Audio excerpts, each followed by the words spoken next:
Those searching for spirituality today have more ways to do that than ever before. It's no longer about spiritual texts or just spiritual leaders. Our high-tech online world offers a whole array of possibilities to plug into, from videos and lectures, online networks, podcasts, and social media groups. Joining me to talk more about that and the benefits and the potential pitfalls is Rabbi Yitzhak Marmerstein from the Rav Kook Institute.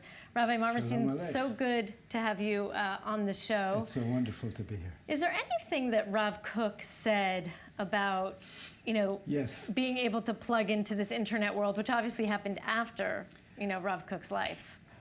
yes, except and I just want to preface by saying that we're observing Rav Kook's Yortzeit this week, and so everything that we say is lechvod, to honor his holy soul. Right, it's just in a couple of days. In a couple of days, and at his 84th Yortzeit. But his teachings are becoming more and more relevant, and he saw the internet. There's an extraordinary. He wrote it in a poetic form.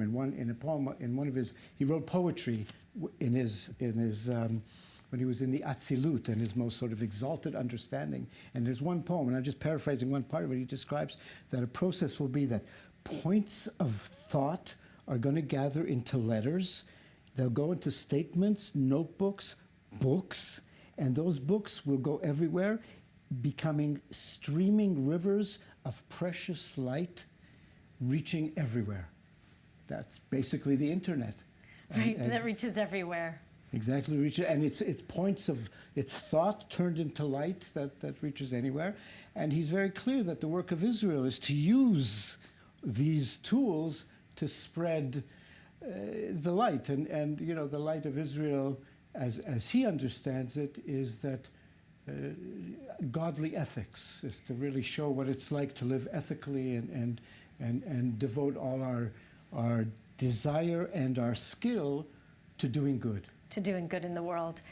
When we look, though, at this kind of vessel, if we want to use that Hasidic, Kabbalistic term, the vessel of the internet, what are some of the upsides first? Well, the upside is it gives us an extraordinary, we're no longer, when we say Shema Yisrael, Hashem Elokeinu, Hashem Echad, the world is one, the internet gives us the chance I can connect anywhere with anybody, and soon it'll be to that level, anywhere, to say that the oneness, and also the fact that we're not limited by physical limitations. We're able to transcend those and connect beyond the physical limitations, which also teaches us that we can really bring things to when the internet becomes used, and much of it is for doctors to share information, and it's a tremendous tool for good. Right. There's a lot of networking, and it's also a kind of democratization of... Exactly. Everybody has access, and it's... of information. Yeah.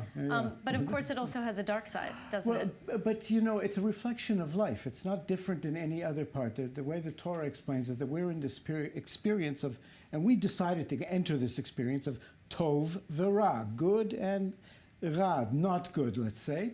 And everything has that combination. Everything has the potential for good and the potential for not good. And we're trying to. The work of Israel is to transform everything into good.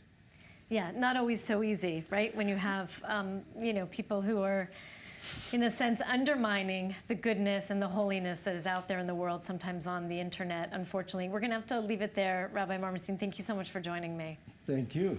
All right, we're going to take a short break, but don't go anywhere. We have so much more coming up for you here on the Holyland Uncovered. Stay with us.